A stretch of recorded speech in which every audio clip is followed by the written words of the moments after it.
এই হরিনামের কথাটা আসাতে আমার অনেক দিনের আগেকার একটা পুরনো কথা, দুটো কথা মনে পড়লো। আমি তখন ওই ঝাড়খণ্ডে থাকতাম একটা জায়গায়।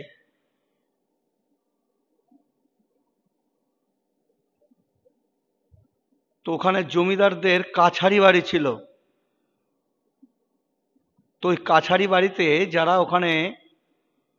যারা সাধু গুরু বৈষ্ণব আসতেন, সে কাছারি বাড়িতে আমি দেখেছি ওদের মাটির বাড়ি ছিল আর টিনের ছাউনি ছিল। সন্ধ্যার পর দুপুরে মানুষ নাই, জন নাই, কিছু নাই, ধূপধাপ ধূপধাপ ধূপধাপ শব্দ হতো।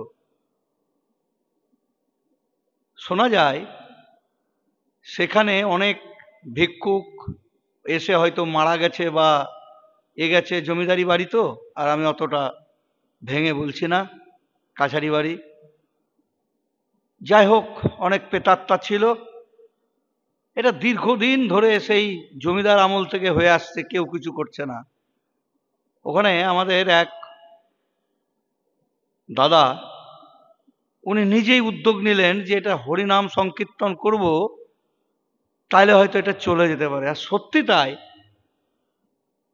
সেখানে গেলে তো এখন মহাসমারোহে প্রতিদিন সন্ধ্যাবেলায় অনেকক্ষণ ধরে হরিনাম সংকীর্তন হয় বা বিভিন্ন গান হয়, বিভিন্ন সৎসঙ্গ হয় বিভিন্ন সম্প্রদায়ের। তো সত্যি সেখানে কিন্তু আর ধূপধাপ শব্দ হয় না। শ্রী শ্রী ঠাকুর অনুকূলচন্দ্র যে তিনি অভ্রান্ত পুরুষ, এই কথাটা একদম ধ্রুব সত্য। তিনি যেটা বলেছেন এটা আমি দেখলাম। আর আমি যে ঘরটায় থাকতাম সেটাও কিন্তু জমিদারি বাড়ি। সেখানে তাদের বৈঠকখানাটা বাংলা ঘরে থাকতাম। সেখানে আমি থাকতে থাকতে একটা, যাই হোক, একটা আকস্মিক একটা ঘটনা ঘটে, এটাও কিন্তু আমি জানি। যাই হোক, অনেক ওখানকার ঘটনা ঘটেছে, অনেক সাক্ষী আছেন সেখানকার মানুষজন। তো আমি দেখতাম সেখানে, যাই হোক, আমি কিছু করি না করি, সেখানে কিন্তু দুবেলা প্রার্থনা করতাম বা প্রার্থনা করার চেষ্টা করতাম, সত্য অনুসরণ বা বিভিন্ন গ্রন্থ থেকে পাঠ করার চেষ্টা করতাম বা হতো। এগুলো কিন্তু নিত্যদিন চলতো। আমি কিন্তু মাঝে মাঝে দেখতাম মাঝ রাস্তা, ওখানে তো সে গ্রামটা খুব ছোট গ্রাম, খুব একটা বেশি বড় গ্রাম নয়, এবং সেখানকার মানুষ সহজ সরল মানুষ। সেখানে কেউ কারো উপর যে অত্যাচার করবে বা করবে সেটা নয়। মাঝ রাস্তাতে দেখলাম যে একদম আমাদের একটা মোটা ঢিল পড়লে যেরকম শব্দ হয় সেরকম হতো। টিন মনে হচ্ছে যেন ভেঙে গেল। টিনের ঘর ছিল, মাটির ঘর, কোঠাবাড়ি। এসে দেখি কোথাও কিন্তু লাইট জ্বেলে, তখন আমার ভালো টর্চ ছিল, টর্চ জ্বেলে দেখলাম কোথাও কিছু নাই। দিনের পর দিন এটা হতো কিন্তু। যাই হোক, আমি ভয় ডর করতাম না, তখন অনেক বয়স কম ছিল আমার। তারপর যখন আমি ওখান থেকে ছেড়ে দিলাম, ছেড়ে দেওয়ার পর মোটামুটি আমি দেওঘর চলে গেলাম। তারপর আমাকে একজন বলছে যে, ডাক্তারবাবু, আপনাকে আমি বলিনি আপনার ভয় হবে বলে, এখানে যে সমস্ত বাড়িগুলোতে আপনি আছেন এখানে অনেক প্রেতাত্মারা ঘুরে বেড়ায়। জমিদারি বাড়ি তো, অনেক কিছু হয়েছে। সে আমি ঘটনাগুলো বলছি না, ওগুলো বুঝে নিতে হবে। তাহলে আমি বুঝি যে হরিনামটা কি জিনিস এবং নামটা কি জিনিস। যদি নিত্য নাম হয় সেখানে কিন্তু ভূত প্রেত থাকে না। আমি একজনকে বলছিলাম যে, আমি বাপু কোনোদিন ভূত দেখিনি, এটা আমি হলপ করে বলছি না। ভূত যদি কেউ দেখে তাহলে হয় এক হতবাগারা দেখে আর এক ভাগ্যবান লোক দেখে। তা আমি হতবাগা হতে পারিনি, ভাগ্যবানও হতে পারিনি। আমি তো ভূত দেখিনি, সত্যি কথা। কারণ আমি শুনেছি শ্রী শ্রী ঠাকুর অনুকূলচন্দ্রের কাছে অনেক ভূত প্রেত আসতেন, এটা দেওঘরে আমি শুনেছি। বা আমি দেবীপ্রসাদ মুখার্জির বইয়ে পড়েছি, তারা আসতেন। এই তো ঠাকুর বলছেন নফর ঘোষ আসতেন, ঠাকুরের একটা প্রিয় ভক্ত নফর ঘোষ। সেই প্রেতাত্মাটা আসতেন। একটি মা, সেই মাটির নাম আমার মনে পড়ছে না, ঠাকুর বলছেন এই সরে যা সরে যা সরে যা সরে যা। ঠাকুর কিন্তু দেখতে পাচ্ছেন যে সেই নফর ঘোষের প্রেতাত্মা আসছে ঠাকুরকে প্রণাম করতে, সেই মাটি কিন্তু আর যাচ্ছে না, তাকে একটা চপেটাঘাত করে চলে গেল। তো ঠাকুর বলছেন, ঠাকুরকে বলছেন সেই মাটি, মা এই ঠাকুর আমাকে কে চড় মারলো? বলে তোকে তো আমি বলছি সরে যা সরে যা সরে যা। নফরাই ছিল। ঠাকুর বলছেন নফর ঘোষ এসেছিল, ঠাকুরের প্রিয় ভক্ত, অনেকে জানেন নফর ঘোষ। তো তারা আসেন, কিন্তু নফর ঘোষ ভূত হয়ে এসেছিলেন এটা কিন্তু সেই ভূত নয়, তিনি তার মুক্তি পাওয়ার জন্য এসেছেন ঠাকুরের কাছে। তিনি ঠাকুরের পার্ষদ ছিলেন, কিন্তু তিনি ঠাকুরের কথা শুনেননি। তার হাই ডায়াবেটিস ছিল। তো ঠাকুর তার গলার ছেলে, মিষ্টি খেতে খুব ভালোবাসতেন। তো ঠাকুর বলছেন যে দেখ নফরা, মিষ্টি টিষ্টি খাস না বাপু, তোর প্রচুর সুগার আছে, হাই সুগার, এগুলো খাস না। শুনেনি তো, বলে এক একটা খাস, বলে গুরু বাক্য এক একটা খাস। তো তিনি একটা বেশ মোটা দেখে একটা ভালো করে একটা বলেছেন, তো বেশ ভালো করে অর্ডার দিয়ে মিষ্টি খেয়ে তারপর ঠাকুর বললেন যা অবস্থা তুই করলি, এ আর আমি তোকে বাঁচাতে পারলাম না। সেই নফর ঘোষ কিন্তু মানে ইহলোক ত্যাগ করে পরলোকে চলে গেলেন। তাহলে এরকম যদি আমরা ভাগ্যবান হই, এবং আমি বহু গল্পে পড়েছি বা অনেক গ্রন্থে পড়েছি যে সাধু মহারাজদের কাছে বহু ওই প্রেতাত্মারা আসতো, তারা উচ্চ প্রেতাত্মা, নিম্ন প্রেতাত্মারাও আসতেন। তো এই যে ব্যাপারগুলো, তাহলে এখানে বলার উদ্দেশ্য হচ্ছে ওটা হচ্ছে যে হরিনাম বা ঠাকুরের নাম এইগুলো যদি করা যায়, এই অশুভ শক্তিগুলো আসতে পারে না। এটা একটা হলপ করে বলা যায়। তারপর তো ঠাকুর এই ভাববাণীতে তিনি বলছেন, সেই জন্যে বিপদ আপদ আদি ব্যাধি ভোগে মানুষ নিরবধি, নামই যে তার মহৌষধি ভবরোগের হয় নিদান। ভবরোগের একমাত্র নিদান হচ্ছে আমাদের এই নাম করা। আমরা নাম ধ্যানটা করলে আরো ভালো হয়, হরিনাম সংকীর্তন করলে খুব ভালো হয়। আমাদের তো প্রতিদিনই আমাদের সকালবেলায় প্রার্থনার সময় আমরা প্রভাতিটা করি,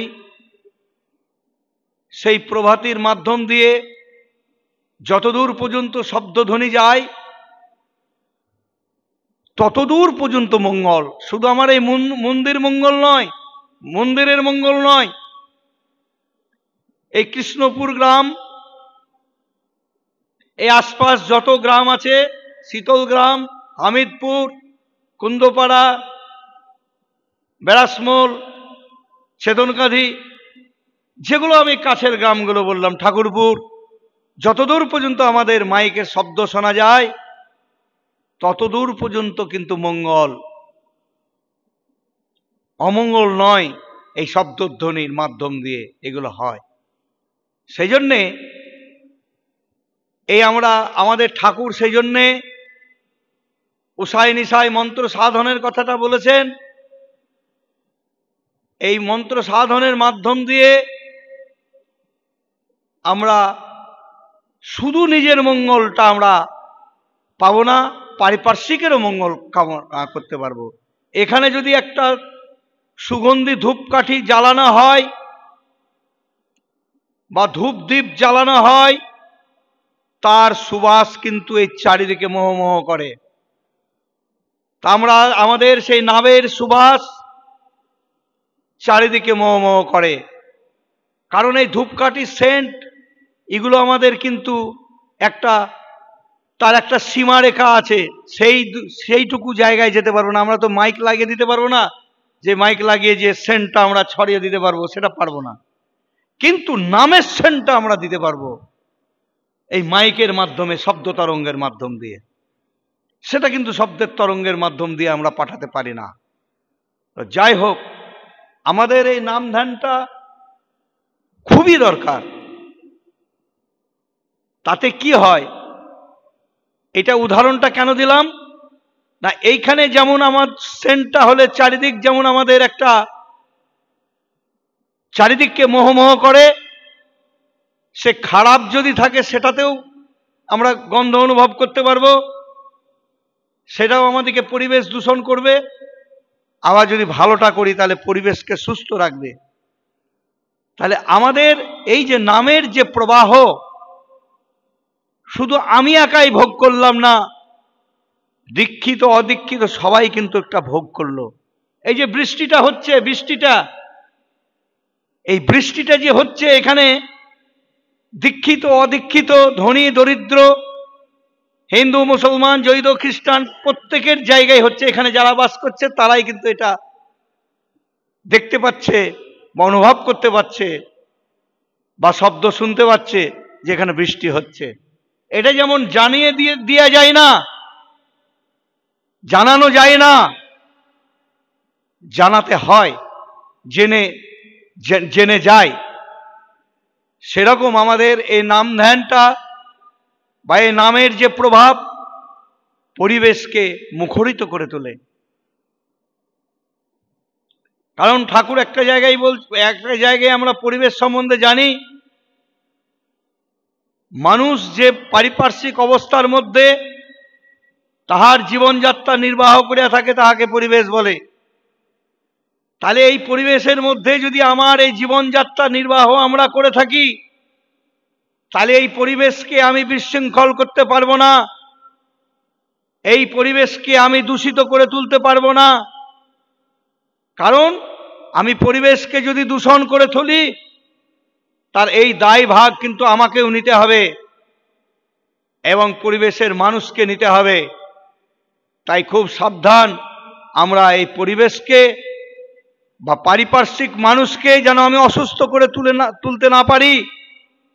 শ্রী শ্রী ঠাকুর অনুকূল চন্দ্র বলছিলেন যে যারা অসুস্থ আছেন তারা অসুস্থ অবস্থায় মন্দির প্রবেশ করবে না বা প্রার্থনায় আসবে না।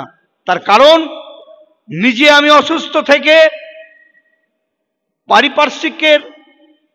পারিপার্শ্বিককে আমি অসুস্থ করে তুলব।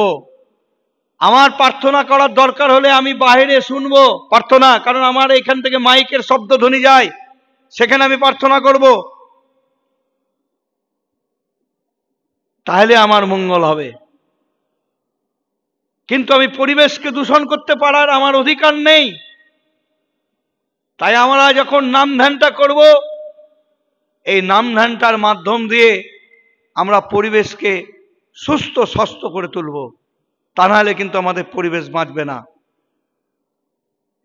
তার কারণ ঠাকুর বলছেন আমি একাই এই পৃথিবীতে থাকতে পারি না, সবাই বলছেন। তার কারণ সবাইকে নিয়ে থাকতে হয়, কুকুর বিড়াল গাছপালা সাধু মহান্ত চোর ডাকাত সবাইকে নিয়েই কিন্তু থাকতে হয়, সবাইকে নিয়েই কিন্তু পরিবেশ, কাউকে বাদ দেওয়া যায় না। আমার মনে হয় আমাদের এই নামের গুণে আমাদের সবাই মুক্তি লাভ করতে পারে। কারণ এই নামের গুণে আমাদের জগাই মাধাইকে উদ্ধার করেছিলেন আমার নিত্যানন্দ প্রভু। এই নামের গুণে, নামের এত গুণ আছে, তাই এই নাম নিজ নাম হ্যায় মন আপনে ধরলে, তাহলে সেই নাম আমরা অনবরত করব এবং আমরা পরিবেশকে সুস্থ রাখব। আমি প্রত্যেকের মঙ্গল কামনা করে আমি আমার সংক্ষিপ্ত বক্তব্য শেষ করছি। জয় গুরু, বন্দে পুরুষোত্তমম।